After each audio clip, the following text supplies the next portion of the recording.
The college football playoff rankings come out tonight. What can we expect from these Nimrods this time?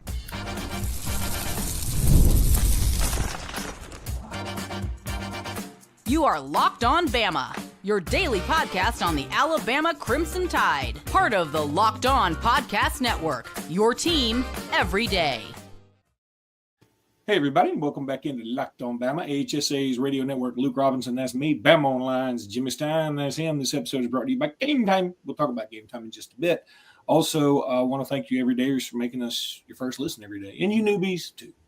Jimmy, the college football rankings come out tonight.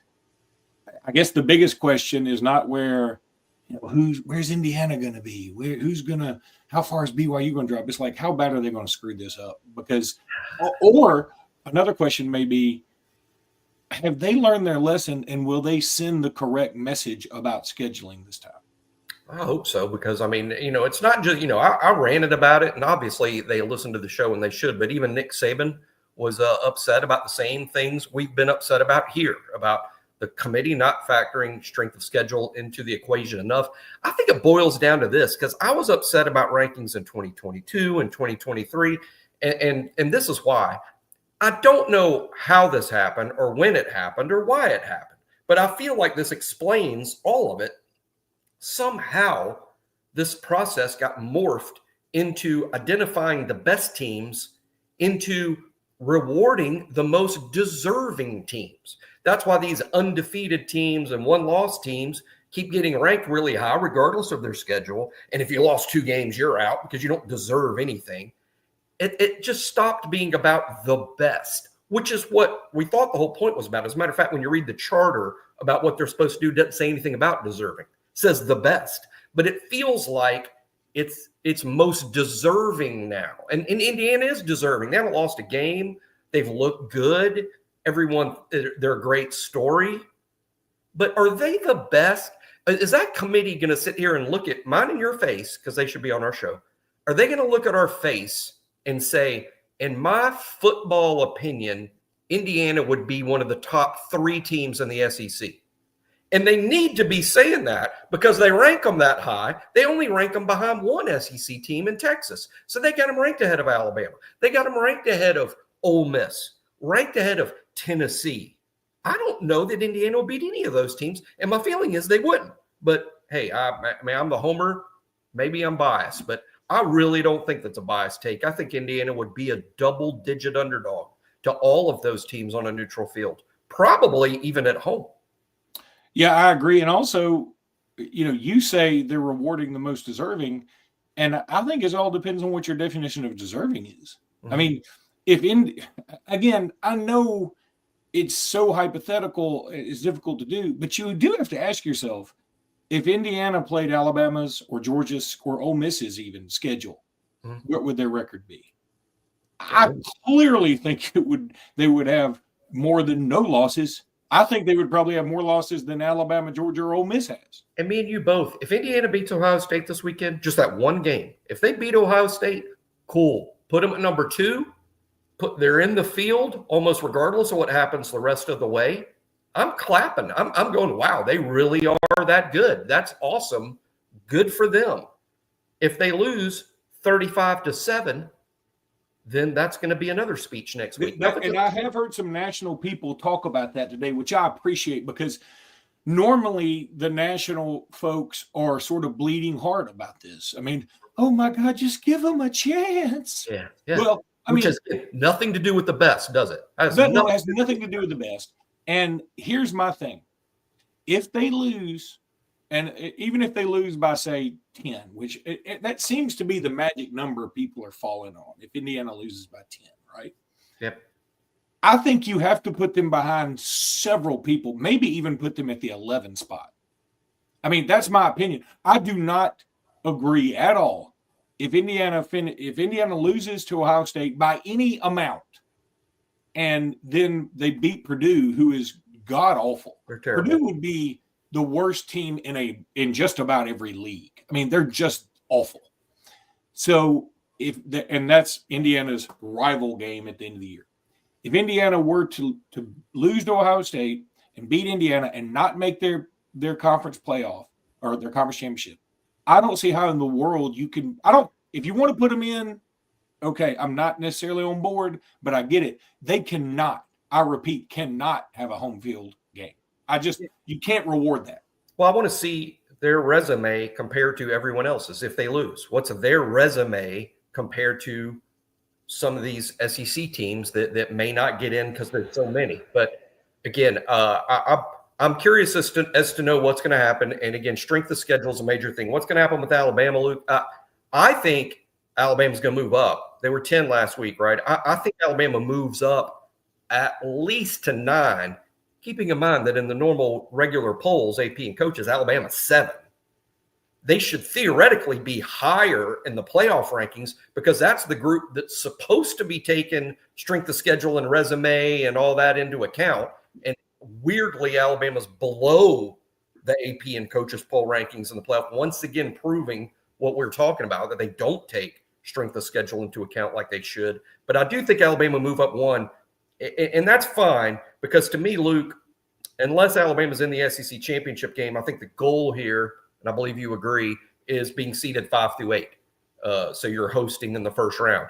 If Alabama's at 9, I think they would have a good chance of moving up the one and final spot they would need and after Oklahoma, after Auburn, after championship weekend. So 9 would be fine, but it's not where Alabama should be ranked. Alabama should be ranked a couple spots higher than that. I'll also say this. I pick on Indiana too much and don't pick on Notre Dame enough. Notre Dame's schedule is in the 80s. They have a worse loss than Alabama. There is no reason for Notre Dame to be ahead of Alabama. I guess it's eye test. They're going to say, well, they look better than Alabama. Would they really be favored to beat Alabama? Not even at home. I don't think they would. And that being said, let me just I'm going to get to Indiana, but I just had clicked on Penn State first. I'm looking at Penn State's schedule. They've beaten one ranked team, and that's Illinois, who's not ranked. Who's not ranked. They lost at home to Ohio State. Yeah, they've blown out Purdue and Washington, who's not good, and they blew out UCLA 27-11, but they barely beat a bad USC team. They did beat Wisconsin by 15, but that sort of like the Oregon game, that for Wisconsin, that game was tight, and they just sort of fiddled around with them. They barely beat a number 2 quarterback.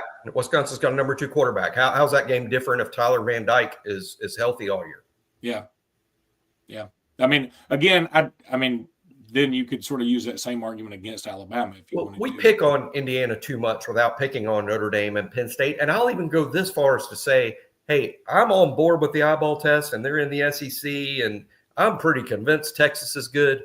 But Texas also has a lightweight resume. I mean, they do. They can't help it based on the SEC teams that they were sent to play. They somehow are going to end up playing, I think, this is right, Luke, 5 of the worst 7 teams in the SEC were on Texas's schedule somehow, some way.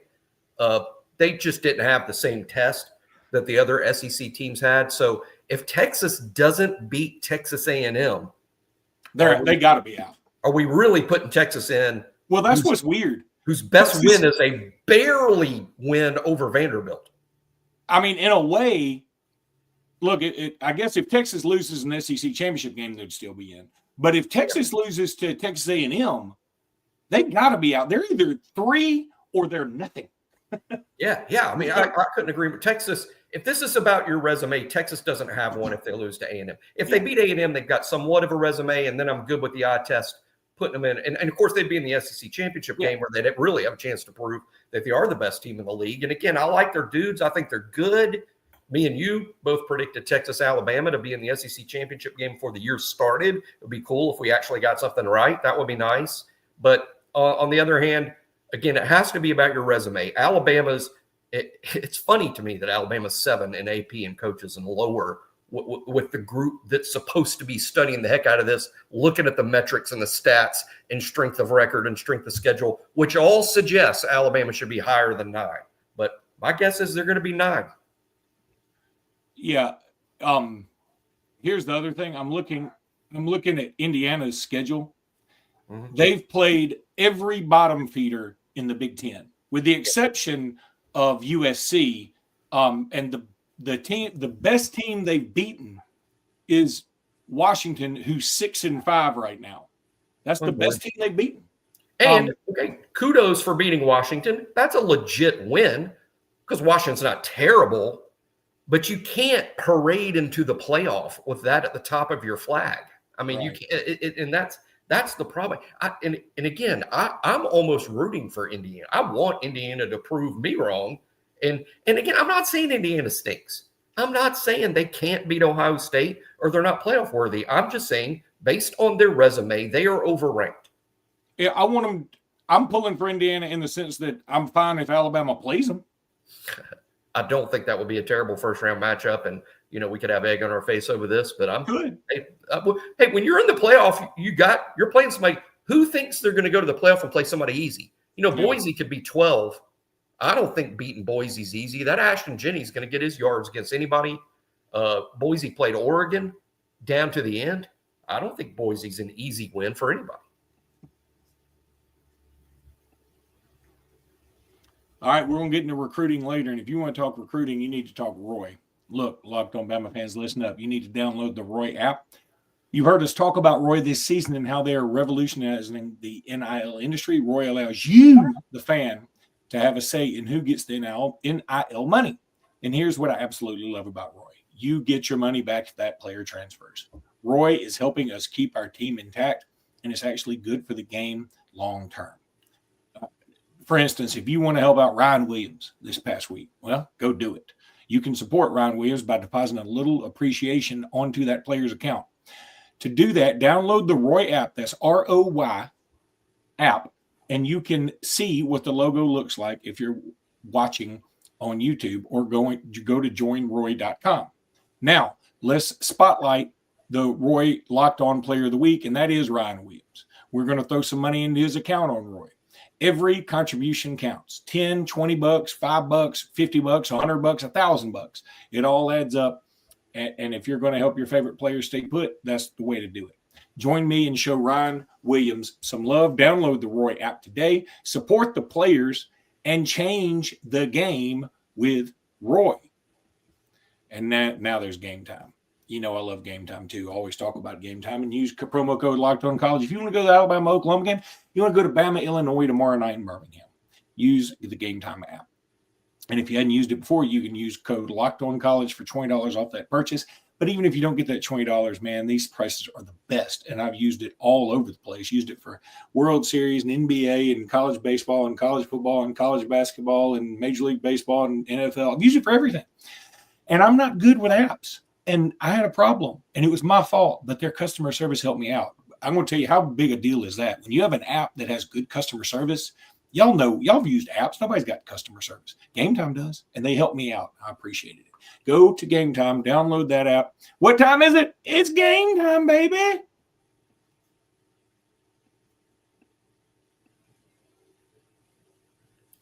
All right, so On3 updated their rankings, Jimmy. And now everybody has Keelan Russell as a 5-star. They have him as number 3 player in the country. Frankly, I think he's going to make a case for number 1 when all is said and done. He is number 3 with a bullet. And he is a universal 5-star now. And I think it's well-deserved. All you do is watch his highlight. Go to Bama Online on a Friday night and pull up Duncanville. Like, there'll be a thread on it. And somebody will link a free YouTube site to his game. That's not how you say that, but y'all know what I meant. And you go there, and boy, he is just doing stuff that's unbelievable. So, when you factor in, Luke, what he's doing statistically, which is jaw-dropping statistically against the best teams in the country, that he might be playing the toughest schedule in high school football. That's not something like IMG. You know what I mean? Where you're in Dallas, which probably has the best metro football in the country. It's arguable, but it's up there with the best football in the country at the highest classification, and he's making mincemeat of it. I mean, he's easily the National Player of the Year to me, just based on those stats and who he's doing it against. And every time I want to talk about Keelan Russell, I want to talk about the evaluation, because when Alabama pushed him to the top of the board, hey, let's even name names here. Juju Lewis was all the rage with Alabama fans on all the boards, and out of nowhere, little old Alabama is basically saying way back when, I think we like Keelan Russell more than this guy. And who's to say Juju might end up being a fantastic player, and it looks like he's flipping to Georgia or Colorado or something here late. But great eval by Alabama when no one was talking about him. And if you remember talking about him. Do you remember Matt Moscano, who I've done a crossover with for LSU? He went on a rant like, Alabama's flipping SMU recruits. Ha, ha, ha. Yeah. Ha, ha, back at you, bro. Yeah, that's a perfect example.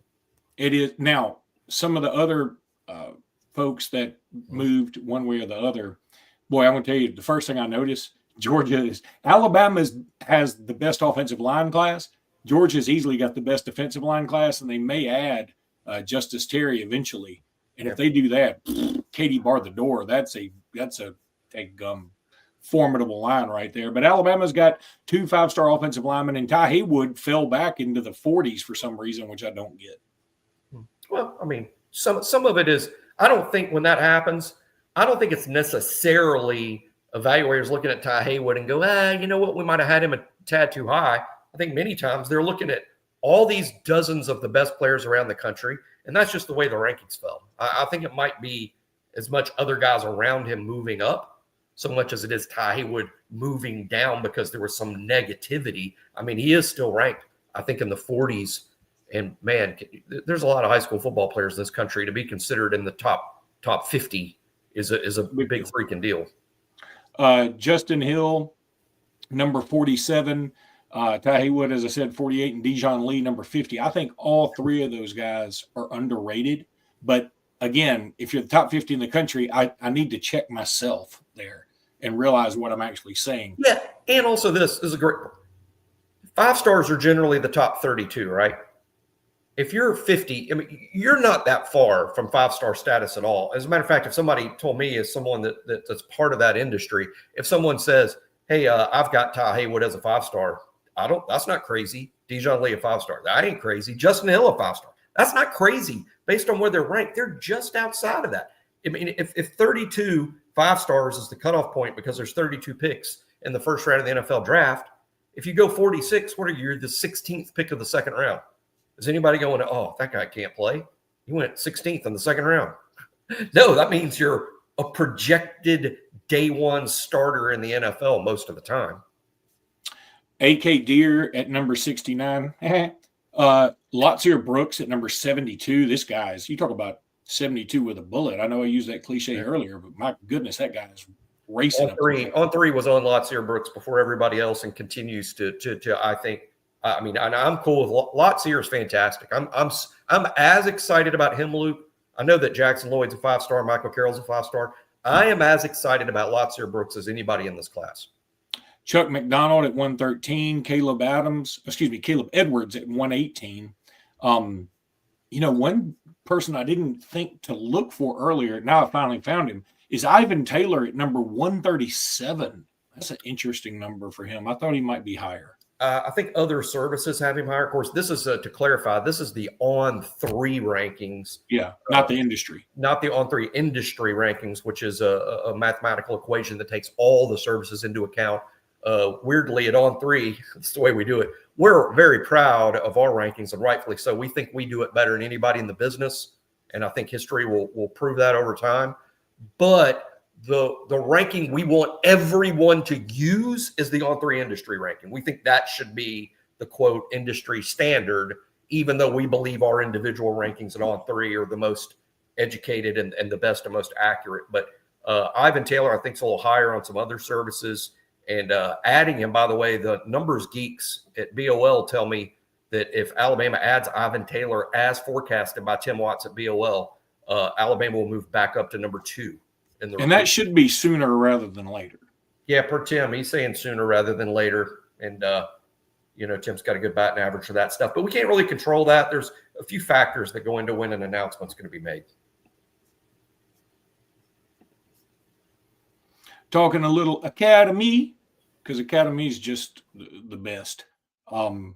It's just awesome. I love it. Jimmy and I were there not too terribly long ago, and we did a live show. Had a boatload of fun.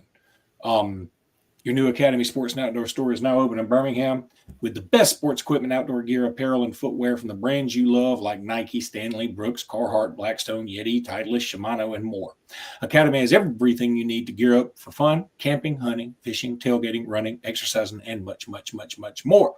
Plus, you can shop online or with our app and free in-store pickup. Need it fast? They have 1 hour curbside pickup so you can load up and load out or enjoy free shipping to your home for purchases on $25 or more. Your new Academy Sports and Outdoor store is located at 4610 Highway US 280, and it's right there at the old Best Buy. And you know where that is because it's right up behind the Chick-fil-A on 280. I mean, come on. Y'all know where that is. You've been to Birmingham. You know what I'm talking about. Don't act like you don't know what I'm talking about because you do. So go check out Academy. It's awesome. Now got a new sponsor. How about Mint Mobile? MintMobile.com, Locked On College. Love Mint Mobile. Look, I love a great deal as much as the next guy, but I'm not going to crawl through a bed of hot coals or, hang out with a bunch of Auburn fans just to save a few bucks. It has to be easy. No hoops, no BS. So when Mint Mobile said it was easy to get wireless for $15 a month with the purchase of a 3-month plan, I called them on it, called them out. Turns out it really is that easy to get wireless for $15 a month, if you can believe it. The longest part of the process was the time I spent on hold waiting to break up with my old provider. I'm telling you, it's super easy. To get started, go to mintmobile.com/lockedoncollege. There you'll see all of it right now. All 3-month plans are only $15 a month, including the unlimited plan. All plans come with a high-speed data and unlimited talk and text delivered on the nation's largest 5G network. You can use your own phone with any Mint Mobile plan and bring your phone number along with all your existing contacts. You can do it all. Find out how easy it is to switch to Mint Mobile and get 3 months of premium wireless service for $15 a month. To get this new customer offer and your new 3-month premium wireless plan for just $15 a month, go to mintmobile.com/lockedoncollege. That's mintmobile.com/lockedoncollege. Cut your wireless bill to $15 a month at mintmobile.com/lockedoncollege. $45 upfront payment required, equivalent to $15 a month, by the way. New customers on the first 3-month plan only. Speed slower above 40 gigabytes on unlimited plan. Additional taxes, fees, and restrictions apply. See Mint Mobile for details, or the deets, as the kids like to say. Man, what a deal. All right, Jimmy. So we're here. About the Mint Mobile deal, $15 a month for real. I mean, it's crazy. I mean, look, Ryan. What's his name? Ryan. He's Deadpool. Ryan Reynolds. Yeah. I mean, he's a good-looking dude. He's married to that other good-looking woman. They have good-looking kids, I'm sure. I mean, he's part owner in this. So, I mean, get on board. Really? I mean, everything that guy touches turns to gold, by the way. He's hilarious. He is really funny. I mean, that dude's legit funny. Deadpool's great. Deadpool's and he captures the essence of that character, even though I'm not a monster fan of that character, because when I'm doing a comic book movie, I want to be in the fantasy. I don't want the fourth wall broken all the time, but they do it in a way that they don't break it too much. So I dig it. So we're here at the end of the season. We got 2, maybe 3, quote unquote, regular season games left, if we can make the SEC title game. So here we are. We've just learned Keon Sabb's out for the year. Bray Hubbard is certainly stepping up, so you can't really include him. Who do you think needs to step up right here in this final home stretch? I'm going to say it again because I'm going to be a sinking fist into the ocean with this. Kendrick Law. I like it. No, who else? There got to be somebody else. I think a guy that's already stepping up, but I hope he takes even another step, because I think there's some more space there in this ceiling, and that's James Smith. I think he might be turning into our best defensive lineman, and he had to leapfrog some dudes to do that. I mean, Tim Keenan's a good player. Tim Smith is a good player. Damon Payne has played some. I mean, he had to leapfrog some guys to get up there, but I think James Smith is close to becoming our best defensive lineman. So that's one guy. And how about this name? This guy's playing a few more first-team snaps too. Jordan Renaud, and I think has to go from, wow, he's getting some snaps to, wow, he's making some plays. And I think those guys in the front seven can make a big difference down the stretch here. Okay, what about somebody else in the defensive backfield? I'll tell you somebody who's really stepped it up is Damani Jackson. I feel like he's already stepped up. He's playing great. I feel like he's playing great enough to maybe not be here next year. Yeah, that's exactly right. And what a story. And I think so many people don't know this about him, about how little football he's played. I think it'll blow people's minds because he's a 5-star and a starter and a big thing. Go all the way back to his junior year of high school. Didn't play football because there's COVID. He was in California and there's COVID, so no football. His senior year, now it's going to be a big thing. He's a 5-star. Everybody loves senior year, tears up his knee, game 1. So he played a part of one game his last 2 years of high school. So he goes to USC. He's finally healthy, but he's a redshirt freshman that's played in one game in 2 years. He barely played at all. Last year was the first time in his football career that he got to start games, and people are like, gosh, that Damani Jackson wasn't very good. Yeah, no, almost used a bad word we're not supposed to use. Of course he struggled. He hasn't played football. But now Alabama gets him. He's got some experience. Now he's getting coaching. Now he's playing against Ryan Williams in practice every day. And now he's living up to what everybody always thought he would be. We just haven't got to see Damani Jackson play a lot of football. He is just a real talented kid. That strip this past weekend when he punched the ball out. That was nice. That was a great football play. And we're lucky to have Damani. He has a real interesting stay or go decision. I would tell him, hey, look, if they're projecting you to go in the first round, then go. But because of that long spiel I just went through about how he hadn't played much football, he'd probably be well served coming back.